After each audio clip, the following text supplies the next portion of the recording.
సంస్కృత విషయంలో మనం చాలా స్పష్టంగా మొదటి నుంచి కూడా మనం చాలా స్పష్టంగా నేర్చుకుంటున్నాం.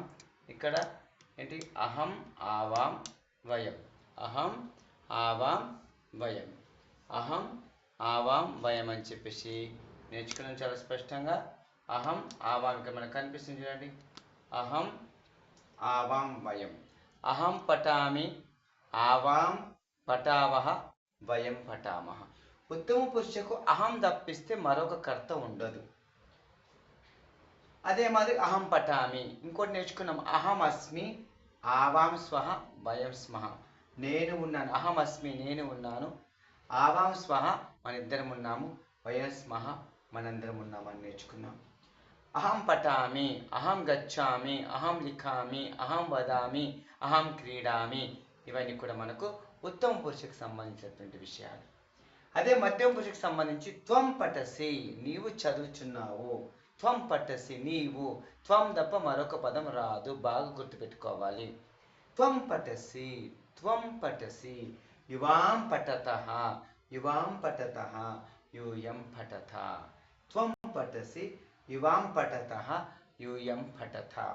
త్వం పఠసి యువాం పఠతః, యూయం పఠత.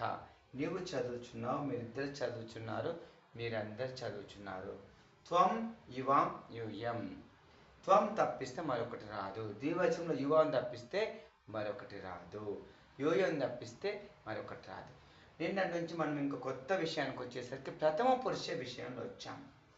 ప్రథమ పురుష యొక్క క్రియాపదం పఠతి పఠతః పఠంతి, పఠతి పఠతః పఠంతి, పఠతి పఠతః పఠంతి. రామః పఠతి, రామో పఠతః, రామాః పఠంతి. సహ పఠతి, రాముడు చదువుచున్నాడు, ఇద్దరు రాములు చదువుచున్నారు, చాలా మంది రాములు చదువుచున్నారు. సహ పఠతి అతడు చదువుచున్నాడు, తౌ పఠతః వాళ్ళిద్దరు చదువుచున్నారు, తే పఠంతి వాళ్ళందరూ చదువుచున్నారు. ఏషః పఠతి, ఏతౌ పఠతః, ఏతే పఠంతి. బాలః పఠతి, బాలౌ పఠతః, బాలాః పఠంతి. కః పఠతి, కౌ పఠతః, కే పఠంతి. కృష్ణః పఠతి, కృష్ణౌ పఠతః, కృష్ణాః పఠంతి. పురుషః పఠతి, పురుషౌ పఠతః, పురుషాః పఠంతి. ఇలా అలాగే ఇక్కడ అస్మి స్వహ స్మ లాగానే అస్తి స్తః సంతి, బాలకః అస్తి, రామః అస్తి, సహ అస్తి, కః అస్తి, ఎవడున్నాడు అని ఇలాంటి పదాలు. ఇవి నాన్న ఇక బాగా గుర్తుపెట్టుకోండి. ఉత్తమ పురుషకు కేవలం ఒకటే పదం ఉంటుంది, ఒకటే పదం అహం అని చెప్పేసి. అదే మధ్యమ పురుషకు త్వం అనేది ఒకటే ఉంటుంది. అదే ప్రథమ పురుషకు అనంతం. డాట్స్ పెట్టాను చూడండి, డాట్స్ పెట్టాను. ఇగో రామః, సహ, ఏషః, బాలః, కః, కృష్ణః, పురుషః. ఇవన్నీ అనంతమైనటువంటి విషయాలు ఉంటాయి. వీటిని మనం అభ్యాసం చేస్తున్నప్పుడు కొద్దిగా ప్రయోగాత్మకంగా వెళ్ళాలి. అహం పఠామి, పుస్తకం పఠామి, అహం అన్నం ఖాదామి, అహం జలం పిబామి, మనం ప్రయోగం చేయాలి. అహం జలం పిబామి ప్రయోగం మనం చేస్తుంటేనే వస్తూ ఉంటుంది. ఎదుటి వ్యక్తిని చూసి నువ్వు నీళ్ళు త్రాగుచున్నావు అంటున్నాం కదా, అలాగే సంస్కృతంలో త్వం జలం పిబసి, త్వం జలం పిబసి అని స్పష్టంగా చెప్పండి. ఇద్దరు తాగుచున్నారు అనుకోండి, యువాం జలం పిబతః. నీ పక్కన వచ్చినప్పుడు నీతో మాట్లాడుతున్నాడు, మీ ఇద్దరు కలిసి తాగుతున్నారు. ఆవాం జలం పిబావహ, ఆవాం జలం పిబావహ. చాలా మంది గుంపుగా తాగుచున్నాం, చాలా మంది పాఠాలు వింటున్నాం. వయం పాఠం చదువుతున్నాం. వయం పాఠం పఠామహ, పాఠం పఠామహ. అదే త్వం విషయంలో ఎటు వ్యక్తిని త్వం పఠసి, త్వం పాఠం పఠసి. యువాం ఇద్దరు అనుకోండి, యువాం పాఠం పఠతః. చాలా మంది ఉన్నారనుకోండి, యూయం పాఠం పఠత, యూయం పాఠం పఠత. ఈ విషయాన్ని మీరు స్పష్టంగా గుర్తుపెట్టుకోవాలి. అదే మాదిరిగా ప్రథమ పురుష విషయంలో ఇదిగో సహ, మళ్ళీ సహ పఠతి, రామౌ పఠతః, రామా పఠతి. అక్కడ మీరు ఎక్కువ ఆలోచించకండి. అక్కడ ఏదో బాలకుడు వెళ్తున్నాడు అనుకోండి, బాలకః గచ్చతి అనండి, బాలకః గచ్చతి, శునకః గచ్చతి, డాగ్ గచ్చతి అనండి, నష్టం లేదు. మనం అంటే బస్సు గచ్చేది అనండి. అలా చిన్నగా అభ్యాసం చేస్తే సులభంగా సౌలభ్యంగా వస్తుంది. అవగతం కదా. ఇక్కడ చాలా స్పష్టంగా మనకు వీటిని గుర్తుపెట్టుకోవాలి. ఇంకా అవే కాకుండా మనం నేర్చుకున్నటువంటి విషయాలు తత్ర, అత్ర, కుత్ర, సర్వత్ర, అన్యత్ర, ఏకత్ర. దానికంటే ముందు భవతః నామ కిం, మీ పేరేమిటి అని చెప్పేసి. భవత్యాహ నామ కిం, లేడీస్కు. భవతః నామ కిం, జెంట్స్కు. పురుషులకు భవతః నామ కిం అని అడిగితే అతడు మమ నామ, ఏ పేరుంటే ఆ పేరు చెప్పాలి. భవత్యాహ నామ కిం అన్నప్పుడు తన లేడీస్ చెప్పాలి మమ నామ అని చెప్పేసి. ఇలా కాకుండా ఇద్దరికి, లేడీస్కి జెంట్స్కి, స్త్రీలకు పురుషులకు తవ నామ కిం, సహజంగానే తవ నామ కిం అని చెప్పేసి కూడా మనం అడిగితే అక్కడ మమ నామ అని చెప్పేసి వాళ్ళ పేరు చెప్తే సరిపోతుంది. అది కాకుండా భవాన్ కహ, మీరెవరు. భవతీ కా, మీరెవరు. భవాన్ కహ పురుషులకు అవుతుంది, భవతీ కా మహిళలకు అవుతుంది. అప్పుడు అహం పురుషుడైతే భవాన్ కహ అన్నాం అనుకోండి, అహం అధ్యాపక, అహం ఉపాధ్యాయ, అహం పురుష, అహం బాలక, అహం మానవ అని చెప్తారు. భవతీ కా అన్నప్పుడు అహం మహిళ, అహం గృహిణి, అహం విద్యార్థిని లాంటి పదాలు స్పష్టంగా చెప్పడానికి వస్తాయి. ఓకేనా.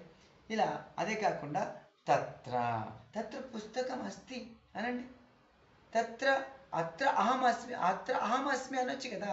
అహం అత్ర అస్మి, అహం అత్ర అస్మి, నేను ఇక్కడ ఉన్నాను. హావాం అత్ర స్వహ, మనందరం ఇక్కడ ఉన్నాము అని. హావాం అత్ర స్వహ, మనందరం ఇక్కడ అనుకోండి. వయం అత్ర స్మహ అనొచ్చు. అత్ర. కుత్ర, కుత్ర, కుత్ర గచ్చతి, ఎక్కడికి వెళ్తున్నావు. కుత్ర గచ్చతి, కుత్ర పఠతి, ఎక్కడ చదువుతున్నావు. కుత్ర లిఖతి, ఎక్కడ రాస్తున్నావు. ఏమో కుత్ర. సర్వత్ర, సర్వత్ర అటతి, అన్ని చోట తిరుగుతున్నావేంటి. కిం, సర్వత్ర అటతి కిం, సర్వత్ర అటతి. ఏమం సర్వత్ర దుష్టజనాః న సంతి, దుష్టులు లేరు. సర్వత్ర, సర్వత్ర దేవः అస్తి, సర్వత్ర వాయువు అస్తి, అస్తి అనొచ్చు. ఏకత్ర, ఏకత్ర. దానికంటే ముందు అన్యత్ర, అన్యత్ర అంటే మరొక చోట, అన్యత్ర అంటే మరొక చోట. ప్రధానమంత్రి అన్యత్ర అస్తి, మరొక చోట ఉన్నాడు. అన్యత్ర. ఏకత్ర, ఒకే దగ్గర. ఏకత్ర సంస్కృత సంభాషణం చలతి. ఏకత్ర, ఏకత్ర సంస్కృత సంభాషణం చలతి. ఏకత్ర. ఏం తత్ర, అత్ర, కుత్ర, సర్వత్ర, అన్యత్ర, ఏకత్ర. తత్ర, అత్ర, కుత్ర, సర్వత్ర, అన్యత్ర, ఏకత్ర. ఇవి చక్కగా మనకు అభ్యాసం చేస్తే మనకు చక్కగా వస్తాయి. ఇవే కాకుండా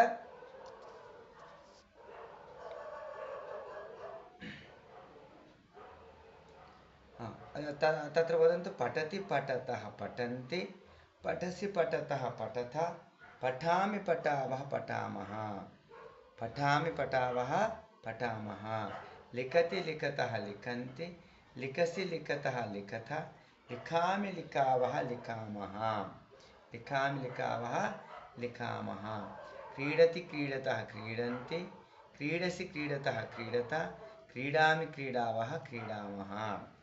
అలాగే మనం ఇక్కడ పుస్తకాల విషయాలు కూడా చూసుకుంటూ ఒకసారి మనం చూడవచ్చు. ఇక్కడ చూడండి, పుస్తకంలో విషయానికి వచ్చేసరికి ఇక్కడ బోత్ అత్ర పశ్యంతు, పశ్యంతు. బాలః పఠతి, శిష్యః నమతి, అగ్రజః వదతి, జనకః పశ్యతి, పితృవ్యః పృచ్చతి, పుత్రః గచ్చతి, అశ్వః ధావతి, వృక్షः ఫలతి, సేవకः తిష్టతి, భిక్షుకः అటతి, సహ నిందతి. ఇవన్నీ ప్రథమ పురుషకి సంబంధించినటువంటి పదాలు. ఇక్కడ సహ నిందతి దగ్గర అహం నిందామి అని ఉత్తమ పురుషకు వస్తుంది. అయం అసతి, అంబా పచ్చతి, అనుజా క్రీడతి, అగ్రజా ఖాదతి, సుత అసతి, రమా గాయతి, బాలా లిఖతి, గంగా వహతి, సీతా పిబతి, అజాచరతి, సంధ్యా భవతి. एवं अत्र भिन्नमस्ति, तथापि पश्यामः, पठितुं शक्यते. अस्तु, अत्र न ఇతోపి అక్కడికి వచ్చాము. అత్ర పశ్యంతి ఏకవచనం. ఇక్కడ చూడండి, సా నయతి, ఇయం ఇచ్చతి, ఇవన్నీ ప్రథమ పురుష ఏకవచన పదాలు. చూడండి, పుష్పం వికసతి, ఫలం పతతి, నయనం స్ఫురతి, మిత్రం యచ్చతి, జలం స్రవతి. సంస్థలో చూడండి, అనువాదం చేసుకోకండి. తత్తు పతతి, ఇలా. ఇవే కాకుండా చిత్రకారాः లిఖంతి, బహువచనంలో చిత్రకారాः లిఖంతి, భారవాహాः వహంతి, చోరాः ధావంతి, మూర్ఖాः నిందంతి, రజకాः క్షాళయంతి, తక్షకాः తక్షంతి, గాయకాः గాయంతి, నటాः నృత్యంతి, వాచకాः పచంతి, భక్తాः ధ్యాయంతి. एवं एते नमन्ति, ते जिघ्रन्ति, इमे स्मरन्ति. एवं एतेषाम् अभ्यासं पुस्तके विषये. ఇది కూడా కొద్దిగా ఉల్టొచ్చిన ఒకసారి పఠితం చక్కైతే పశ్యంతో చూడడానికి వీలవుతుంది. ఏతే వదంతి, అందాః గచ్చంతి, బధిరాः అటంతి, కుబ్జాः ధావంతి, మూకాः తిష్టంతి, తంతువాయాः వయంతి, అజాః చరంతి, అంబాః యచ్చంతి, తాః వసంతి, ఇమాః పశ్యంతి, ఏతాః అసంతి, పుష్పాని వికసంతి, వాహనాని గచ్చంతి, ఫలాని పతంతి, తాని పతంతి, ఇమాని స్ఫురంతి, ఏతాని పతంతి. ఇలా మనకు చక్కగా ప్రథమ పురుష విషయాలు అనంతమైనటువంటి విషయాలు మనకు దీంట్లో ప్రథమ పురుష విషయాలు ఉంటాయి. మనం స్పష్టంగా ఎప్పుడైతే ఉత్తమ పురుషకు అహం ఆవాం వయం నేర్చుకుంటాము, మధ్యమ పురుషకు త్వం యువాం యూయం నేర్చుకుంటాము, మిగతావన్నీ కూడా ఖచ్చితంగా మనకు ప్రథమ పురుషలోనే వస్తాయనే విషయాన్ని గుర్తుపెట్టుకోవాలి. ప్రపంచం అంతా కూడా ప్రథమ పురుషలోనే నడుస్తుంది. ఉత్తమ పురుష ఉంటేనే ప్రథమ పురుషం చూడగలుగుతాడు, మధ్యమ పురుషం చూడగలుగుతాడు. అర్థమైంది కదండి? మళ్ళీ ఒకసారి చెప్తున్నాను. ఉత్తమ పురుషకు అహం ఆవాం వయం, మధ్యమ పురుషకు త్వం యువాం యూయం, ప్రథమ పురుషకు ఇగో ఇందాక చెప్పుకున్నాం కదా, ఇవన్నీ వస్తాయి. మనం ఇందాక చదువుకున్నటువంటి పదాలన్నీ కూడా అవన్నీ కూడా అందులోకి వస్తాయి. అలా మనం స్పష్టంగా ప్రతిదీ ప్రయోగాత్మకంగా నేర్చుకోండి. ఇప్పుడు ఫ్యాన్ తిరుగుతుంది, ఫ్యాన్ అనండి, దాని పేరు పక్కన పడింది. ఫ్యాన్ భ్రమతి, అహం భ్రమామి అని నేర్చుకోండి. ముందున్న పిల్లోని నిలబెట్టండి, త్వం భ్రమసి అని చెప్పేసి మాట్లాడండి. అలా పలకండి. అన్నం తింటున్నావు, అహం అన్నం కాదామి. ఎదుటి వ్యక్తి ఎవరో కూర్చొని తింటుంటారు కదా, త్వం కాదసి అనండి. ఇంకెవరో సహా కాదతి, అతడు తింటున్నాడు. ఇలా ప్రయోగం చెయ్యండి. మనము అమ్మ అనే పదం నేర్చుకోవాలంటే 1 సంవత్సరం పట్టింది కదా. మరి ఇవన్నీ పదాలు అంటే అభ్యాసం ద్వారా వస్తుంటాయి. చక్కని అభ్యాసం చేస్తేనే వస్తాయి. బాగా గుర్తుపెట్టుకోండి. మళ్ళీ చెప్తున్నాను నేను. ఉత్తమ పురుష అహం ఆవాం వయం కర్తలివి. మధ్యమ పురుష త్వం యువాం యూయం. అహం పఠామి, ఆవాం పఠావః, వయం పఠామ వర్తమాన కాలంలో. త్వం పఠసి, యువాం పఠతః, యూయం పఠత వర్తమాన కాలం మధ్యమ పురుష. ఇక ప్రథమ పురుషకు ఇగో ఇలా ఉన్నటువంటిది. సహ పఠతి, తౌ పఠతః, తే పఠంతి. వీటిని మనం అభ్యాసం ద్వారా, నిరంతర అభ్యాసం ద్వారా ముందుకెళ్ళిపోదాం.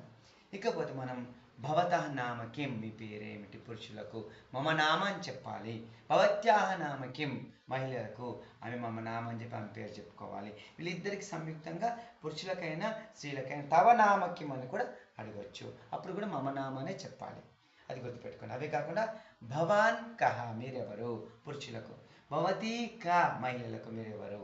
అప్పుడు భవాన్ కహ అన్నప్పుడు ఆం పురుష, ఆం విద్యార్థి అని చెప్పవచ్చు.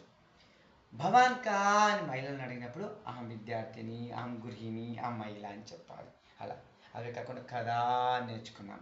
కదా అంటే ఎప్పుడు, అలా కాకుండా తత్ర, అత్ర, కుత్ర, సర్వత్ర, అన్యత్ర, ఏకత్ర, ఇవన్నీ పదాలు కూడా మనం స్పష్టంగా నేర్చుకున్నాం.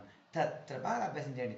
నిరంతర పదాలు ఇవి. తత్ర పుస్తకమస్తి, తత్ర గృహమస్తి, తత్ర జలమస్తి, తత్ర గ్లాస్ అస్తి, అక్కడ అక్కడ. అత్ర పుస్తకమస్తి, అత్ర బాలక అస్తి, అత్ర సంస్కృత భాష అస్తి. ఇది కుత్ర కుత్ర బాలక అస్తి, కుత్ర బాలక అస్తి. ఇలా సర్వత్ర సర్వత్ర సర్వత్ర అన్ని చోట్ల అని అర్థం. ఏకత్ర ఒకే దగ్గర, అన్యత్ర మరొక చోట. ఇలాంటి పదాలు. అది కాకుండా అస్తి నాస్తి అని నేర్చుకున్నాం. ఆమ్ అంటే అవును, నా అంటే కాదు. ఆమ్ అంటే అవును, నా అంటే కాదు. సంస్కృత కక్షావా, ఆమ్. ఆంగ్ల కక్షావా, నా. ఇలాంటి పదాలు నిరంతరం అభ్యాసం చేద్దాం. సరేనా? ఇక శాంతి పాఠంతో సర్వే భవంతు సుఖినః, సర్వే సంతు నిరామయాః, సర్వే భద్రాణి పశ్యంతు, మా కశ్చిత్ దుఃఖభాగ్ భవేత్. ఓం శాంతి శాంతి శాంతి.